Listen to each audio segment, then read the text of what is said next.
더운 여름임에도 불구하고 주님 사랑하는 마음으로 이 예배당에 오셔서 함께 예배드리시는 모든 분들을 주님의 이름으로 환영하고 축복합니다. 저는 오늘 아름답도다 라는 제목을 가지고 함께 하나님의 말씀을 나누기를 원합니다. 기원전 490년에 그 페르시아가 그리스를 침공하게 됩니다. 이 두 나라의 차이가 엄청나게 크죠. 일단 영토 차이도 엄청나게 차이가 나는 데다가 병력의 숫자 역시 페르시아가 그리스를 월등하게 압도하고 있었습니다. 그래서 페르시아의 침공을 받자마자 그리스에 있는 도시국가들이 하나씩 무너지기 시작하고 어떤 나라들은 항복을 하기도 하고 어떤 나라들은 끝까지 저항을 하다가 도시가 불타는 그런 일도 겪게 되죠. 그런데 최후에 남아있었던 나라가 바로 아테네였는데 이 아테네가 아테네 앞까지 코앞까지 전진해온 페르시아를 막기 위해 그 마라톤 평원이라는 평원에다가 마지막 진지를 구축합니다. 그래서 그곳에서 마지막 결전을 벌이기 위해서 거기서 방어망을 구축하고 아테네에 있는 모든 남자들이 이 마라톤 평원으로 출전하게 되죠. 그래서 다가오는 페르시아 군들을 맞아서 싸우기 위해서 그들이 거기서 결전을 기다리고 있습니다. 그때 아테네 시는 어땠는가? 젊은 남자들은 모두 전쟁터로 떠나고 그곳에 여자들과 아이들 그리고 노약자들만 남아서 불안하고 초조하게 그것을 기다리고 있었다는 겁니다. 그런데 그때 소문이 굉장히 흉흉했죠. 그 이유는 페르시아 군대 숫자가 10배도 넘고 또한 굉장히 흉포하기 때문에 아테네군이 절대 이길 수 없다라는 그런 소문이 들었고 그리고 이 성이 점령되면은 우리는 모두 학살이 되든지 또는 노예가 될 것이다. 이런 흉흉한 소문이 돌아서 아테네 시에 있던 사람들이 모두가 두려움에 떨었다고 합니다. 그래서 어떤 사람들은 이 도시를 버리고 도망칠 궁리라는 사람들도 있었고 어떤 사람들은 페르시아 사람들한테 잡혀서 치욕적인 삶을 살게 되느니 차라리 죽겠다. 그래서 가족들을 모아놓고 독약을 준비하면서 자살 준비를 하는 그런 사람들도 있었다라고 합니다. 그런데 먼 발치에서 이 아테네 군인 하나가 뛰어오기 시작을 하죠. 그래서 많은 사람들이 성문을 열고 나가서 이 군인을 맞이합니다. 그때 이 군인이 딱 한마디를 외치고 죽습니다. 그게 뭐냐면 우리가 이겼다. 그것을 외치고 그가 쓰러져 죽게 되죠. 그래서 사람들이 이 병사를 기념하기 위해서 올림픽에 마라톤이라는 종목을 놓고 42.195km 마라톤부터 아테네까지의 거리를 특정해서 그 거리를 달리는 그러한 운동 경기를 한다고 합니다. 물론 19세기에 역사 비평학자들에 의해서 그 스토리가 많은 각색이 있었다고는 하지만 그 이야기를 들었을 때 이 아테네 군사들 또는 아테네 시민들의 마음은 어땠겠습니까? 마라톤 평원에서 시에서 40km나 떨어진 부산으로 치면은 밀양 정도 되는 거리죠. 거기서 떨어진 전쟁 소식을 만약에 우리 군대가 무너졌다면 만약에 우리 군대가 졌다면은 아테네가 불타오를 텐데 우리 군대가 어떻게 됐을 것인가? 그 전쟁이 어떻게 됐을 것인가? 그것을 기다리는 아테네 시민들의 마음이 얼마나 초조했겠습니까? 그런데 이 병사가 이겼다라는 승전보를 전했을 때 아마 이 아테네에 있던 사람들은 모두 환호성을 지르고 기뻐 뛰었겠죠. 오늘 말씀 가운데 보면은 사도 바울이 복음을 뭐라고 지칭하는가? 좋은 소식이라고 지칭한다는 겁니다. 여기서 좋은 소식은 단지 어떤 기쁜 소식이 아니라 승전보라는 것입니다. 마치 아테네에 살고 있었던 사람들이 우리가 마라톤에서 페르시아를 이겼다라고 얘기하는 그 승전보가 들려온 소식과 같이 우리에게 전해진 소식이 바로 예수께서 십자가를 지심으로 우리를 구원하셨다, 승리하셨다라는 그 승전보가 울려 퍼졌다라는 것입니다. 아마 부산에 살고 계신 분들은 조금 특별한 경험이 있으신 분들이 계실 겁니다. 한국전쟁 때, 이 6.25 전쟁 때 북한 공산군의 기습적인 남침을 받아서 서울이 불과 3일 만에 함락이 되고 그리고 전 국토가 채 2달이 되지 않아서 공산군에게 짓밟히는 그러한 일들이 생겼습니다. 그때 최후의 보로로 남았던 것이 바로 이곳 부산이죠. 그래서 낙동강에 마지막 방어선을 치고 우리 국군들이 필사적으로 공산군들을 막지 않았습니까? 그런데 그때 이 부산에 거주하셨던 장로님이나 권사님들 말씀을 들어보면 그런 말씀을 하세요. 낮에도 포탄 연기가 자욱하게 밀려왔고 화약 냄새가 나고 그리고 그 포탄 떨어지는 진동 때문에 두려움에 떨기도 했고 그리고 찬장에 올려놓은 그릇이 엄청난 폭발로 인해서 그것이 떨어지는 그 진동으로 인해서 떨어지는 그러한 일들을 겪었다고 합니다. 그리고 밤이 되면은 저 구덕산 너머에서 폭탄들이 터져가지고 거기서 붉은 화염이 치솟아 오르고 그리고 검은 하늘을 붉게 문드리는 그 화염들을 보면서 두려움에 떨었던 그런 기억들이 있었다고 하시죠. 그런데 어느 날 갑자기 이런 소식이 들린 겁니다. 메가더 장군이 이끄는 유엔군이 인천 상륙작전을 성공리에 맞춰서 공산군이 패주하기 시작한다라는 그 소식을 들었을 때 얼마나 많은 사람들이 환호성을 지르고 이제 살았다, 이제 우리가 승리했다라는 그러한 안도의 한숨을 쉬었겠습니까? 그것이 바로 승전보라는 것입니다.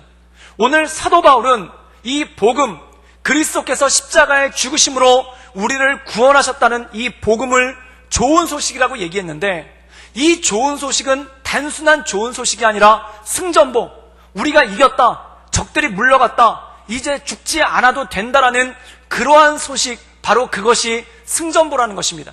사랑하는 여러분, 이 승전보를 들었을 때 사람들의 마음이 어떠했겠습니까? 그 불안하던 마음들이 사라지고, 그 근심했던 마음들이 사라지고, 그 염려했던 마음들이 사라지면서 기쁨의 환호성을 지르지 않았겠습니까? 바로 주님께서 우리에게 주신 복음이 이거라는 것입니다. 그리스도께서 죄의 권세를 멸하셨다, 주님께서 우리를 붙잡고 있는 죄의 사슬을 끊으셨다라는 이 승전보가 우리의 영혼을 새롭게 하고 온전케 하는 능력이 있다라는 것입니다. 저는 여기 계신 모든 성도들께서 이 좋은 소식, 그리고 이 복음을 들을 때 하나님의 말씀 가운데 모든 염려와 두려움이 사라지고 하나님께서 주시는 기쁨과 즐거움과 담대함이 있을 수 있기를 주님의 이름으로 축원합니다. 그렇다면 이 승전보는 무엇인가? 그것에 대한 말씀이 오늘 말씀 가운데 나와 있다는 것입니다. 우리 함께 로마서 10장 9절에서 10절까지의 말씀을 자막을 통해서 함께 나누기를 원합니다. 로마서 10장 9절에서 10절까지의 말씀입니다. 우리 다 같이 읽겠습니다. 시작. 내가 만일 내 입으로 예수를 주로 시인하며 또 하나님께서 그를 죽은 자 가운데서 살리신 것을 내 마음에 믿으면 구원을 받으리라. 사람이 마음으로 믿어 의에 이르고 입으로 시인하여 구원에 이르느니라. 오늘 말씀 가운데 보면은 사도 바울은 구원의 원리에 대해서 말씀하고 있습니다. 사람이 어떻게 구원을 받는가? 첫 번째, 마음으로 믿어 의에 이른다는 것입니다. 그리고 두 번째, 내가 마음에 믿는 것을 입술로 시인하여 구원에 이른다는 것이죠. 그런데 중요한 것이 있습니다. 어떻게 마음 가운데 믿음이 생기게 되는가? 이 믿음에 대해서 로마서 10장 17절에 이렇게 말씀하고 있습니다. 우리 함께 자막을 통해서 읽도록 하겠습니다. 우리 다 같이 읽겠습니다. 시작. 믿음은 들음에서 나며 들음은 그리스도의 말씀으로 말미암느니라.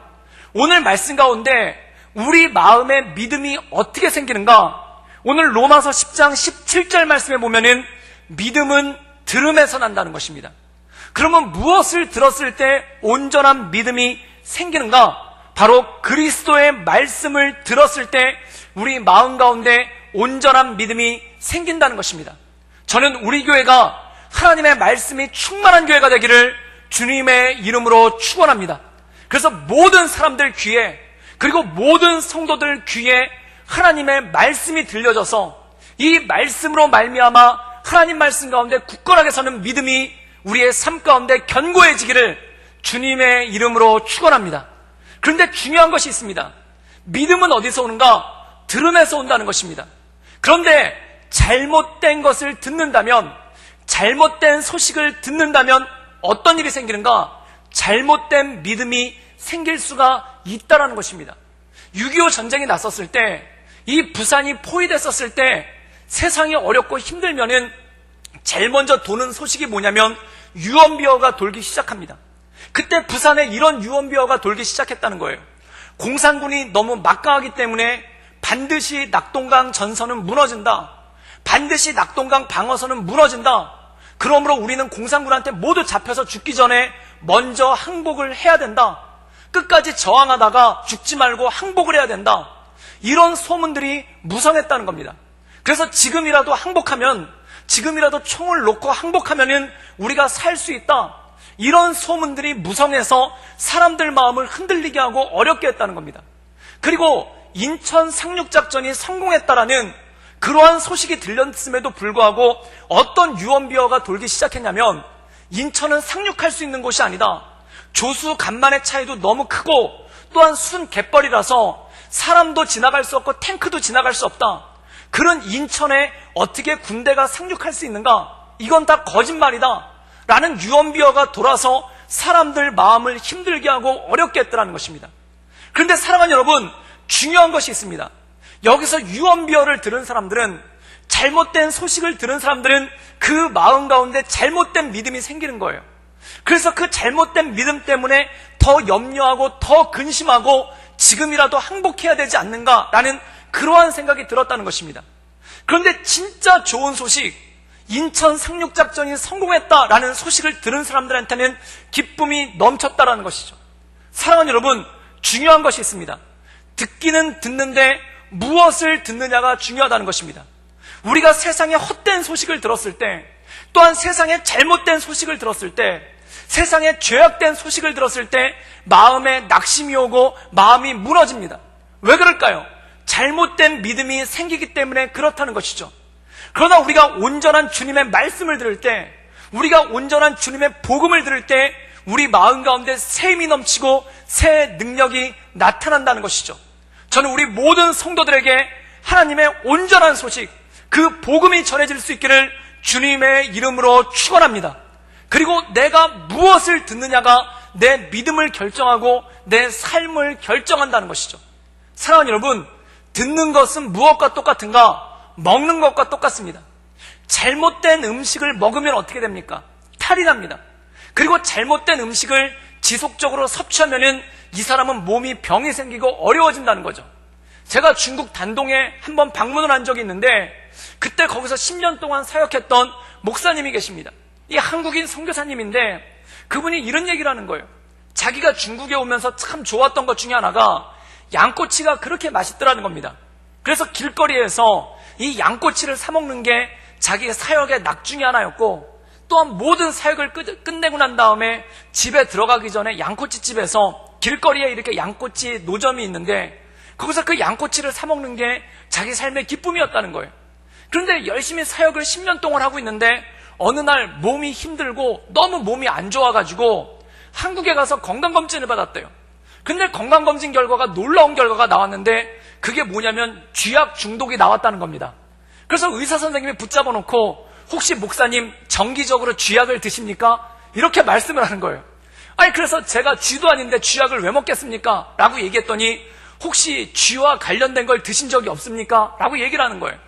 그래서 이분이 곰곰이 생각을 해봤더니 자기가 뭘 먹었나 봤더니 자기 아내가 해주는 음식만 먹었는데 아내가 쥐를 줬을 일은 없고, 곰곰이 생각을 해보니까 집 앞에서 파는 양꼬치집에서 양꼬치를 먹었는데 그게 조금 이상했더라는 거예요. 그래가지고 나중에 알고 봤더니 그 양꼬치가 양으로 만든 게 아니라 쥐를 가지고 만들어서 한 건데, 이 쥐도 먹을 수 있는 식용쥐가 아니라, 제가 베트남에 살았을 때는 그 식용쥐가 있습니다. 그래서 저도 베트남 살 때 알게 모르게 쥐를 조금 먹은 것 같기는 해요. 이따 악수할 때 제 악수를 피하시지 않기를 주님의 이름으로 축원합니다.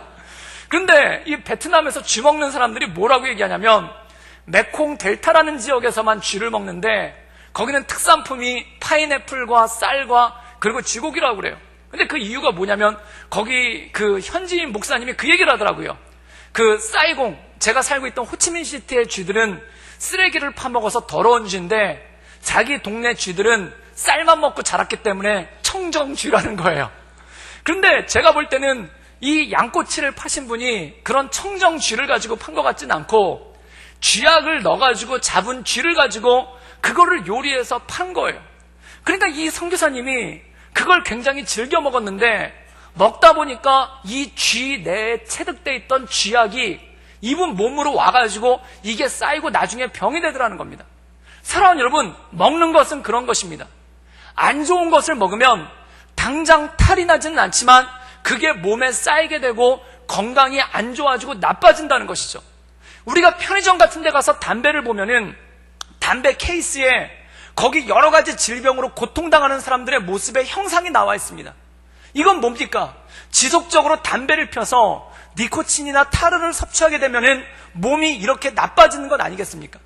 사랑하는 여러분, 건강해지기 위해서는 좋은 음식을 먹어야 됩니다. 건강해지기 위해서는 건강한 음식을 먹어야 됩니다. 그런데 나쁜 음식을 먹으면은 아무리 건강한 사람이라도 그 건강을 잃게 된다는 것이죠. 마찬가지라는 것입니다. 우리의 영혼도 우리가 어떤 소식을 듣는가, 또한 우리가 무엇을 즐겨 듣는가에 따라서 우리의 영혼의 건강이 결정된다는 것입니다.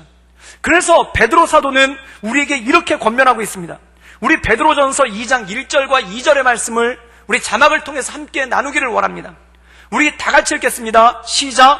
그러므로 모든 악독과 모든 기망과 외식과 시기와 모든 비방하는 말을 버리고 갓난아기와 같이 순전하고 신령한 젖을 사모하라. 이는 그로 말미암아 너희로 구원에 이르도록 자라게 하려 함이라. 오늘 말씀 가운데 보면은 이 사도 베드로가 우리에게 이렇게 권면합니다. 우리의 영혼이 건강하게 자라기 위해서는 어떻게 되는가? 모든 악독과 모든 기망과 모든 외식과 모든 시기와 모든 비방하는 말을 버리라는 것입니다. 즉 악독한 말, 기만하는 말, 외식하는 말, 시기하는 말, 비방하는 말을 듣지도 말고 말하지도 말라는 것입니다. 그럼 무엇을 해야 되는가? 갓난아기와 같이 신령하고 순전하고 신령한 젖을 사모하라는 것입니다. 즉 하나님의 말씀을 사모하고 하나님의 말씀을 듣기를 애쓰고 하나님의 말씀을 말하기를 애쓸 때 우리 영혼이 건강하게 자라나는 줄 믿습니다. 그럼 이것을 위해서는 어떻게 되는가? 나쁜 것을 버리라는 것입니다. 그 나쁜 것이 뭐냐면은 바로 악독과 기만과 외식과 시기와 비방하는 말이라는 거예요. 사랑하는 여러분, 세상에서 제일 재밌는 이야기가 무엇인가? 남 이야기하는 것입니다. 그럼 다른 사람에 대해서 칭찬하고 격려하고 좋은 것을 이야기하면 참 좋겠는데 그거는 조금 재미가 없대요. 그럼 무슨 얘기가 재밌냐면은 이른바 뒷담화라는 말이 굉장히 재밌다는 겁니다. 다른 사람에 대해서 안 좋은 점을 얘기하고 다른 사람의 약점을 얘기하고 다른 사람의 실수한 것을 얘기하고 다른 사람의 치부를 얘기하는 것이 너무너무 재밌다는 것입니다. 그런데 이것을 즐겨하면 어떠한 일이 생기기 시작하는가?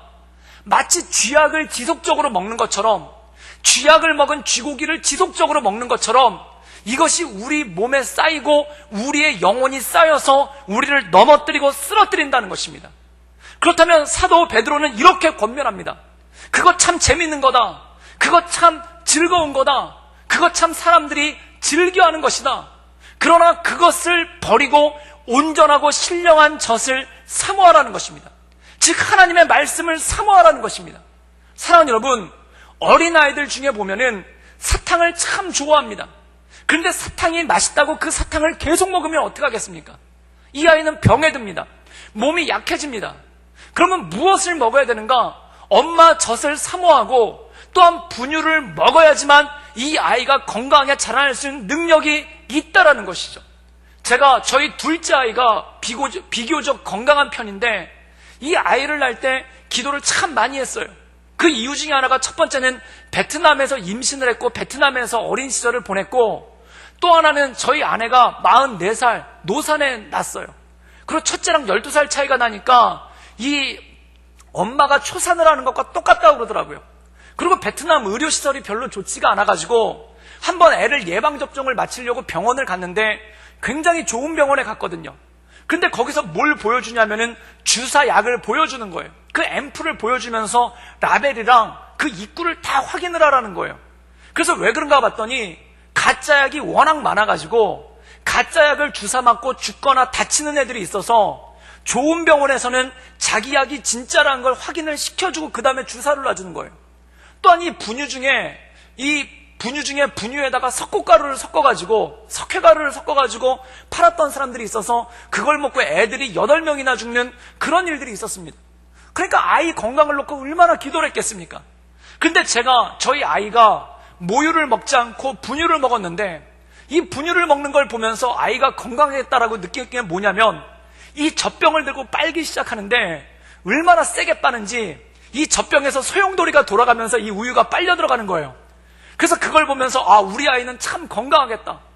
사랑하는 여러분, 어떤 아이가 건강하냐면 젖을 사모하는 아이들, 이 분유를 사모하는 아이들이 건강하고 잘 자라간다는 겁니다. 성도도 마찬가지인 겁니다. 허탄한 이야기를 좋아하는 사람, 비방하는 말을 좋아하는 사람, 또한 헛된 이야기를 좋아하는 사람은 마치 사탕을 좋아하는 어린아이 같아서 건강하게 자랄 수가 없다라는 겁니다. 그럼 무엇을 사모해야 되는가? 하나님의 말씀, 우리의 삶을 붙잡아 주시고 인도하시는 하나님의 말씀 가운데 굳건히 설 수 있기를 주님의 이름으로 축원합니다. 그때 우리의 영혼이 살아나고 우리가 하나님 말씀 가운데 건강하게 살아갈 수 있는 능력이 있다는 것이죠. 저는 우리 구덕교회가 신령한 말씀 가운데, 하나님의 말씀 가운데 모든 성도가 입술을 벌려 하나님의 말씀을 말하고, 또한 모든 성도가 귀를 열어 하나님의 말씀을 듣는 말씀 충만한 교회가 되기를 주님의 이름으로 축원합니다. 초대교회가 그랬다는 거예요. 성도들이 모이기만 하면 사도의 가르침을 받고 서로 은혜 받은 내용을 간증하고, 또한 그것을 가지고 기도하는 교회 공동체가 바로 초대교회였다는 것입니다. 하나님께서 왜 우리를 세상에 보내주셨겠습니까? 하나님께서 왜 교회를 이 땅 가운데 세우셨겠습니까? 소문이 무성하고가 아니라, 세상에 악독한 말이 가득하고가 아니라, 세상에 뒷담화가 가득하라고가 아니라, 바로 하나님의 말씀이 충만하기를 위해 하나님께서 우리 교회를 세워주신 줄 믿습니다. 그래서 제가 지난주 당회할 때 우리 장로님들이랑 그리고 우리 목회자들이랑 회의를 하면서 모여서 말씀에 대해서 생각을 했어요. 그래서 이따 광고 나오면 보시겠지만 2학기에 성경의 길찾기도 있고, 그리고 성경의 길찾기 신약편 갈라디아서 편 있고, 제자반도 하고, 그리고 모세학교도 하고 아기학교도 합니다. 그리고 1대1도 하고, 또한 여러 가지 말씀 프로그램들을 하고 있어요. 저는 이것이 단지 행사나 프로그램이 아니라 이것을 통해 우리 성도들이 말씀 가운데 충만해지기를 주님의 이름으로 축원합니다. 그때 성도 한 명이 건강하게 자라갈 수 있고 교회가 건강하게 자라나는 거예요. 저는 특별히 우리 교회에 많은 모임방이 있고 사랑방이 있습니다. 그 모임방과 사랑방에서 하나님의 말씀이 나누어지고, 그리고 하나님의 말씀을 통해 서로 기도하고, 또한 하나님의 말씀을 통해 서로 위로하는 놀라운 역사가 있기를 주님의 이름으로 축원합니다.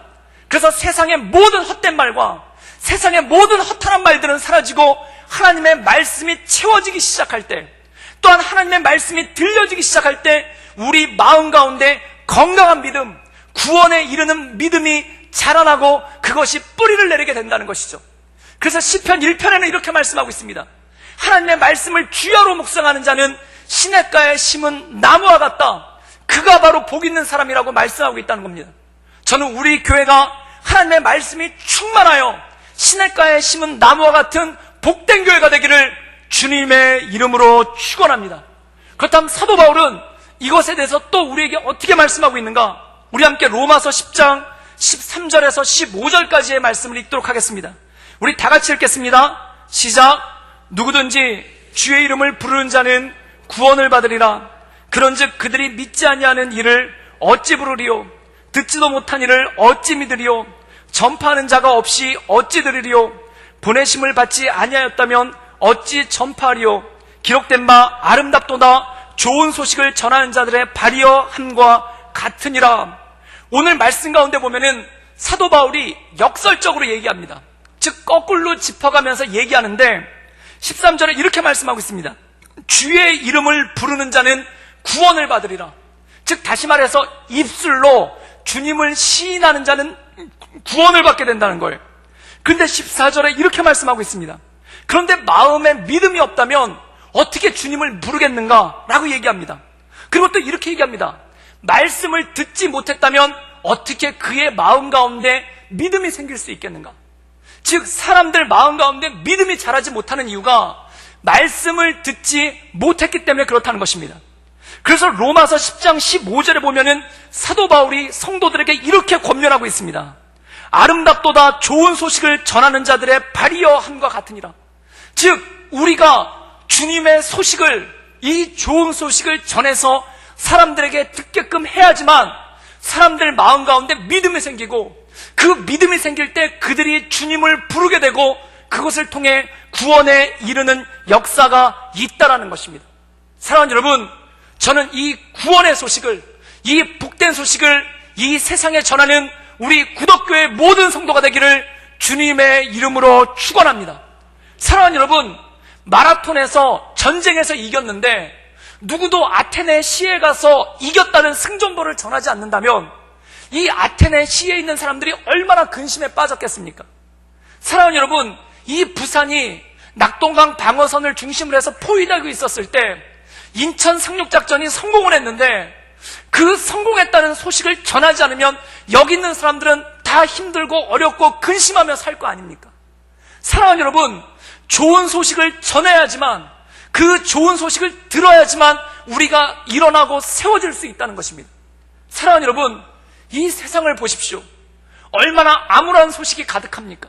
신문을 읽어보십시오. 얼마나 암담한 소식이 많습니까? 청년들은 직장을 찾아 헤매고 있고, 많은 사람들이 온전한 일자리를 찾지 못해서 헤매는 모습들이 보이고, 또한 어르신들은 건강은 좋아지고 수명은 길어졌는데 그 노후를 어떻게 보내야 될지 몰래 방황하고, 또한 나라가 여러 가지 혼란스럽고 소망을 주는 소식은 아무것도 없지 않습니까?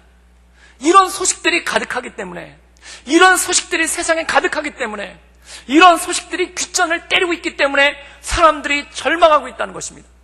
사랑하는 여러분, 에스겔 말씀에 보면은 이스라엘 백성들이 바벨론 강가에서 절망합니다. 왜냐하면 예루살렘이 망했다는 소식을 들은 거예요. 예루살렘 성벽이 무너졌다는 소식을 들었던 거예요. 예루살렘 성전이 불타버렸다는 소식을 들었던 거예요. 그 소식을 들으니까 모두들 마음이 어두워졌어요. 그런데 그때 하나님의 사람 에스겔이 환상을 봅니다.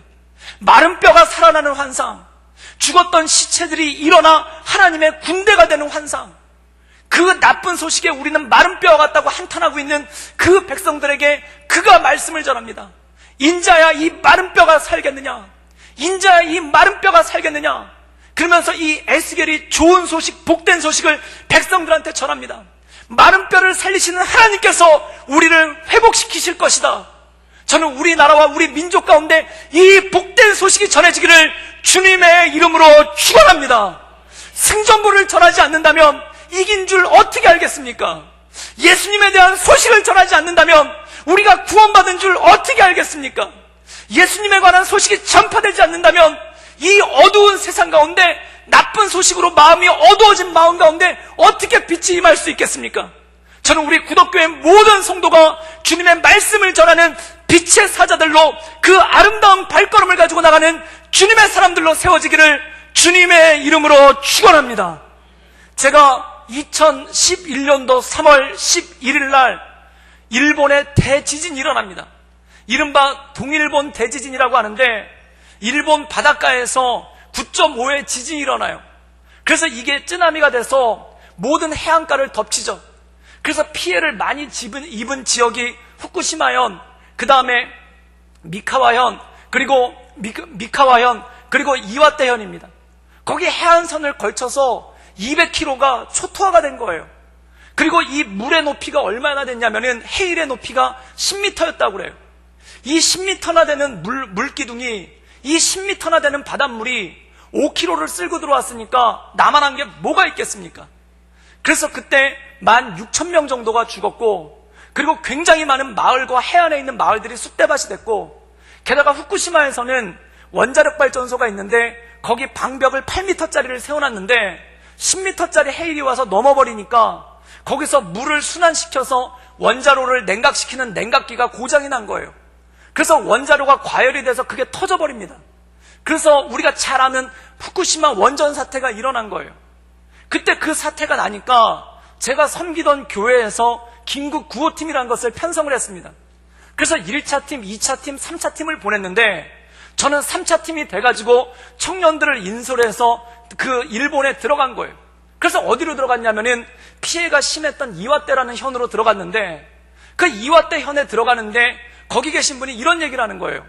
웬만한 지금 복구는 다 돼가고 있는데 뭐가 문제냐면은 그 이재민 수용소가 있는 거예요. 그 이재민 수용소가 있는데 거기 계신 분들이 너무 낙심이 커가지고 어떻게 해야 될지 모르겠다는 겁니다. 사람이 언제 가장 크게 낙심하냐면 집이 없어졌을 때, 그때 가장 크게 낙심한다고 합니다. 왜냐하면 돌아갈 곳을 잃어버리니까 그런 거예요. 그래서 가까스로 목숨은 건졌는데 집이 다 날아가가지고, 집이 다 파괴가 돼가지고 이 이재민 수용소에 있으신 분들이 너무 많이 낙심을 해서 어떤 할아버지나 할아버지들은 거기서 돌아가시기도 하고, 낙심이 너무 커서 거기서 절망해서 죽으시는 분들도 있고, 그리고 어떤 분들은 자살을 하기도 한다는 거예요. 그래서 이분들을 좀 위로했으면 좋겠다라는 그러한 말씀을 하시는 거예요. 그래서 청년들을 이끌고 버스를 타고 들어갔죠. 그래서 도쿄에서 도착한 다음에 버스를 타고 이와떼현으로 갔는데, 그 이와떼현에 첫 번째 도착한 게 그 리쿠첸 다쿠타라는 시가 있어요. 거기 마을이 있는데 그 마을도 쑥대밭이 됐더라고요. 그래서 제가 끔찍하게 본 것 중에 하나가, 이 집안이 무너져 내려가지고 구덕운동장만한 야구장이 있는데 그 야구장이 바닷물에 잠긴 거예요. 그래서 멀리서 보면은 망망대해 야구장 하나만 뚝 떠 있는 모습이 보이는 거예요. 그리고 거기 갔는데 4층짜리 건물이 하나 있는데 그 건물 옥상에 큰 배가 걸쳐져서 떨어지려고 하는 거예요. 그래서 물이 얼마나 높이 들어왔는지 배가 거기까지 올라타 버렸더라고요. 그리고 마을이 다 쑥대밭이 됐는데 거기를 군인들이 길을 하나 냈어요. 그래서 그 길을 타고 차를 타고 들어가가지고 마을 깊숙이 들어가니까 거기 언덕이 있고 조그만 마을 하나가 있는데 그 언덕에 있는 집 10채 정도만 살아남았어요. 그리고 거기 교회가 하나 있는데 전기도 끊기고 수도도 끊기니까 군인들이 하루에 한 번씩 와서 먹을 물과 주먹밥만 하나씩 주고 간다는 거예요. 그래가지고 거기 갔더니 그 마을 분들이 그 교회에 다 모여 계시더라고요. 그래가지고 거기 가가지고 따뜻한 음식을, 지진이 나고 따뜻한 음식을 한 번도 못 먹었다고 그래가지고 거기서 저희가 버너를 가지고 가고, 그리고 음식물을 가져가가지고 떡국을 끓였어요. 그래서 떡국을 끓여서 떡국이랑 그 다음에 부침개를 부쳐가지고 그걸로 대접을 하고 식사를 했죠. 그랬더니 참 좋아하시는 거예요. 그런데 밤이 되니까 분위기가 안 좋아지는 겁니다. 그래서 왜 그러냐고 물어봤더니 지진이 난 지 딱 오늘로 49일째라는 거예요.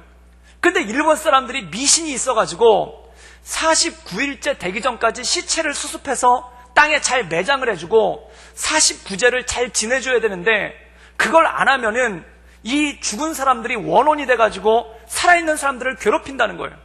근데 그 마을에서만 1000명 가까이가 죽었어요. 그리고 그 대부분이 시체를 다 찾지를 못했습니다. 그래서 시체가 그냥 건물더비 안에 그대로 있고 물에 잠겨 있는 거예요. 그러니까 이 살아남은 분들이 그것이 두려운 거예요. 오늘 49제를 드려야 되는데 이거를 못하게 됐으니 우리가 해를 당하지 않을까. 그 두려움이 그들 마음 가운데 슬픔과 두려움이 가득한 거예요. 그래서 이분들을 조금 즐겁게 해드려야 되겠다.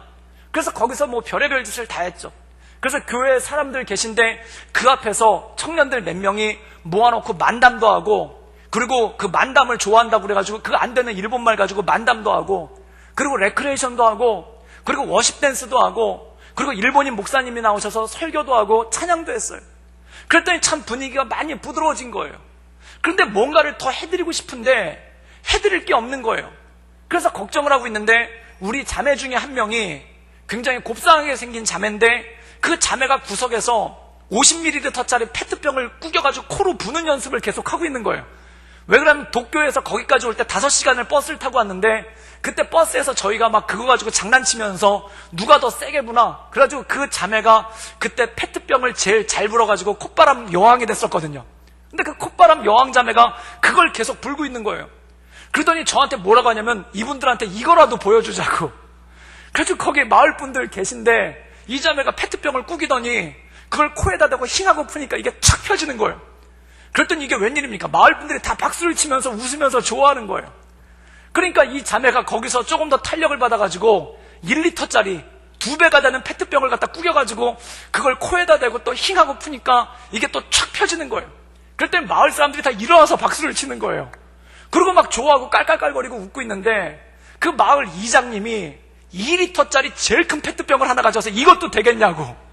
그랬더니 그 자매가 그걸 꾸겨가지고 코에다 대니까 이 마을 사람들이 다 일어나가지고 막 응원을 하고 함성을 지르고, 그리고 막 박수를 치는 거예요.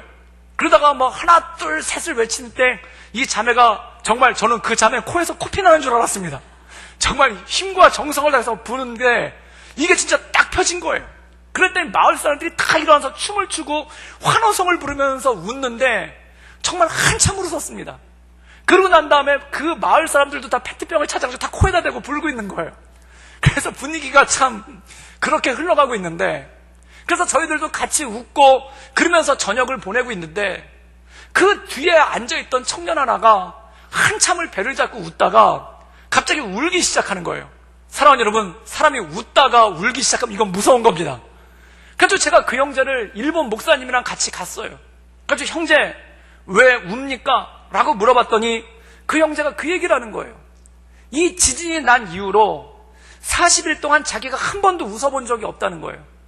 그리고 이 지진이 났을 때 너무 무섭고 두렵고 친구들이 죽어서 너무 슬프고 그리고 막막하고 앞으로 어떻게 살아가야 되나 그 절망감이 가득했는데 오늘 한국 청년들이 와가지고 이렇게 하는 모습을 보고 한참을 웃었다는 거예요. 그런데 웃다가 보니까 이런 생각이 들었다는 겁니다. 그게 뭐냐면 도대체 이들이 왜 여기까지 와서 이렇게 별의별 짓을 다 하면서 우리를 재밌게 하려고 했을까? 왜 이 사람들이 여기까지 와가지고 이렇게 별의별 짓을 다 하면서 우리를 위로하려고 했을까? 그게 감동이 돼가지고 눈물이 나고 그리고 그게 감동이 돼서 궁금하기도 하다는 거예요. 그랬더니 이 일본인 목사님이 이렇게 설명을 해주셨어요. 여기 있는 모든 청년들은 예수님 믿는 사람들입니다. 이 마을에 아무 관계도 없습니다. 이 마을에 와본 적도 없습니다. 이번에 처음 왔습니다. 그런데 왜 왔는가? 예수님께서 이 폐허와 같은 세상 가운데, 예수님께서 이 절망이 가득한 세상 가운데 구원의 메시지를 주시기 위해서, 이 절망 가운데 빠진 사람들과 함께 하시기 위해서 이 땅에 오셨습니다. 우리는 모두 예수님 믿는 사람입니다. 여러분들과 함께 하고 싶어서, 예수님을 본받는 마음으로, 예수님을 본받고 싶어서, 여러분들과 함께 하고 싶어서 이 자리에 왔습니다 라고 얘기를 하니까 이 청년이 한참을 우는 거예요. 그리고 한참을 울다가 이 청년이 뭐라고 얘기하면 내가 예수님 믿겠습니다. 그런 예수님이라면, 여러분들이 전해주시는 예수님이라면 내가 예수님 믿겠습니다. 그래서 그 자리에서 그분이 영접 기도를 하고 그 마을 분들 중에 몇 분이 같이 영접 기도를 하고 함께 예배드리고 그분들을 위해서 위로하며 기도하는 그러한 시간을 가졌었습니다. 그리고 그 다음날 오우나또라는 마을로 옮겨갔는데 거기 리아스홀이라는 큰 체육관이 있는데 거기 1000명 정도의 이재민들이 거주하고 있는 거예요. 그래서 거기 갔다 역시 따뜻한 음식, 계속 차가운 그 주먹밥만 먹었다고 해서 따뜻한 음식이 먹고 싶다고 그래서 또 떡국을 끓여드리고 그리고 부침개를 부쳐가지고 다 나누어드렸죠. 그리고 식사를 끝내고 난 다음에 거기 있는 분 한 분이 그러는 거예요. 여기 많은 분들이 집을 잃어버려서 절망하고 있는데 특별히 어르신들이 찬바닥에 너무 오래 누워 계셔가지고 몸에 통증을 호소하는 분들이 많습니다. 이분들에게 좀 마사지를 해주셨으면 좋겠습니다. 그래서 저희 청년들이 다 흩어져가지고 이렇게 마사지들을 어르신들한테 해드린 거예요. 그런데 저랑 어떤 자매가 짝을 이뤄가지고 그 마사지를 하러 어떤 부분으로 갔는데 거기 한 할머니가 있는데 이 할머니를 이 자매가 정성스럽게 발 마사지를 해준 거예요. 그런데 이분이 발 마사지를 받다가 잠이 든 거예요. 그래서 이 자매는 다른 분을 마사지 해주기 위해서 옮기고 저는 전직 스모 선수로 추정되는 할아버지를 마사지를 해드렸는데 등판이 얼마나 넓은지 제 고사리 같은 손으로 한참을 해도 못하겠더라고요. 그래서 저는 그 분 등판에 매달려가지고 제 고사리 같은 손으로 주물주물하고 있는데 한참 시간이 지나서 그 할머니가 일어나시더니 갑자기 자기를 마사지해뒀던 자매를 막 찾는 거예요. 그래가지고 할머니 왜 그러세요? 그랬더니 그 자매가 보고 싶다는 거예요. 그래서 그 자매를 급하게 찾고 일본 목사님이 같이 왔죠. 그랬더니 이 할머니가 이 자매 두 손을 꼭 잡으면서 뭐라고 얘기하냐면은 지진이 난 이후로 내가 한 번도 잠을 편안하게 자본 적이 없습니다. 그리고 잠만 자면은 그 검은 바다가 몰려와서 우리 집을 뒤엎는, 우리 집을 덮치는 그 악몽만 꿉니다. 그런데 이 자매가 마사지를 해줄 때, 발 마사지를 해줄 때 잠이 들었는데 이 40일 전에 이 지진 이후로 이렇게 편안하고 이렇게 행복하게 잠을 잔 게 처음이라는 거예요. 그래서 너무 고맙다고 이 자매를 붙잡고 이 할머니가 말씀을 하시는 거예요. 그러고 나서 한국에 있는 청년들이 왜 여기까지 왔냐고 물어보니까 그때 이 일본인 목사님이 또 그 얘기를 하신 거죠. 우리는 예수님 믿는 사람입니다. 예수님 믿는 사람은, 예수님은 우리와 같이, 여러분과 같이 절망 가운데 빠진 사람들에게 구원의 소식을 전하기 위해, 구원하기 위해, 소망을 주시기 위해 이 땅에 오셨습니다. 우리는 예수님 믿는 사람입니다. 우리도 예수님 본받고 싶어서, 그리고 여러분들과 함께하고 싶어서 여기 와서 이렇게 마사지 해주고 있는 겁니다. 그때 이 할머니가 또 한참 우시는 거예요. 그리고 그분이 나 예수님 믿고 싶습니다. 나 예수님 믿고 싶습니다. 그래서 그 주변에 있는 분들이 같이 영접기도 하고 예수님 믿는 일들이 있었어요. 사랑하는 여러분, 이 세상에 진짜 기다리는 소식은 무엇이겠습니까? 이 소식이 진짜 듣고 싶은 소식은 무엇이겠습니까? 예수님이 우리를 위해서 오셨습니다. 예수님께서 우리와 함께 하시기 위해서 오셨습니다. 지금 이 어두워진 세상 가운데, 이 절망밖에 남아있지 않은 세상 가운데 예수님께서 우리의 손을 잡아주시기 위해서 오셨고, 예수님이 우리와 함께 해주시기 위해서 오셨습니다 라는 이 소식만큼 더 좋은 소식이 어디 있고, 이 소식만큼 더 복된 소식이 어디 있겠습니까? 저는 우리 구덕교회가 이 절망 가운데 있는 세상 가운데 주님을 전하고 주님의 소식을 전하는, 좋은 소식 전하는 그러한 귀하게 쓰임받는 교회 되기를 주님의 이름으로 축원합니다. 제가 이 말씀을 준비하다가 마음 가운데 그런 소망이 생겼어요. 밥차를 하나 준비해야 되겠다. 밥차, 밥을 만들 수 있는 차. 1톤짜리 트럭에다가 버너를 설치하고, 가스버너, 휴대용 가스버너를 설치하고, 걷다가 큰 밥솥을 하나 놓고, 그리고 국솥을 하나 놔가지고, 그리고 작년에 포항에서 지진이 났었는데 우리 교회가 아무것도 해주질 못해서 참 마음이 아팠어요. 그런데 그렇게 집을 잃어버리신 분들, 홍수 때문에, 자연재해 때문에 집을 잃어버리신 분들이 그렇게 이재민들이 모여있는 곳에 가서 좀 따뜻한 밥을 한 그릇 해드려야 되겠다. 이 밥차를 마련해가지고 가서 따뜻한 밥을 하고, 그리고 따뜻한 국을 끓여가지고 이 육개장이라도 한 그릇씩 말아드리면서 이분들을 위로하고 이분들에게 주님을 전해야 되겠다라는 그런 마음이 들기 시작하는 거예요. 우리 교회가 얼마나 많은 것을 갖추고 있습니까? 특별히 우리 권사님들, 집사님들 얼마나 요리를 잘하시는지, 정말 눈 감고 누웠던 자가 우리 권사님들, 집사님들 요리만 먹으면 눈을 번쩍 뜨고 일어나는 놀라운 역사가 일어날 줄 믿습니다. 근데 단지 음식뿐만 아니라 또한 우리 전도사님들, 목사님들, 집사님들, 장로님들 운전 얼마나 잘하십니까? 그러면 장로님들, 집사님들, 전도사님들이 차 운전하고 가고, 우리 권사님들이 와서 그 밥차에서 밥을 지어가지고 절망에 빠진 사람들에게, 집을 잃어버린 사람들에게, 소망을 잃어버린 사람들에게 따뜻한 밥 한 끼 대접하는 교회가 된다면, 또한 그것을 통해 생명의 양식으로 오신 주님, 생명의 떡으로 오신 주님, 그 주님을 전할 수 있다면 주님께서 우리 교회를 통해 얼마나 기뻐하시고 얼마나 많은 일들을 행하시겠습니까? 사랑하는 여러분, 저는 우리 교회가 그렇게 쓰임받기를 주님의 이름으로 축원합니다. 말씀에 충만한 교회, 그 말씀에 충만하여 이 교회 오는 사람들마다 말씀을 듣고 그 마음 가운데 들음으로 말미암아 믿음이 새로워지는 교회, 그리고 이 말씀에 충만하여 이 말씀을 가지고 세상 곳곳에 나가서 소망을 잃어버린 사람들에게, 절망적인 소식에 낙심하는 사람들에게 주님께서 우리를 위해서 오셨다, 주님께서 우리를 위로하신다라는 이 좋은 소식을 전하는 아름다운 발이 되는 우리 교회가 되기를 주님의 이름으로 축원합니다. 기도하시겠습니다. 늘 언제나 살수 역사하신 주님,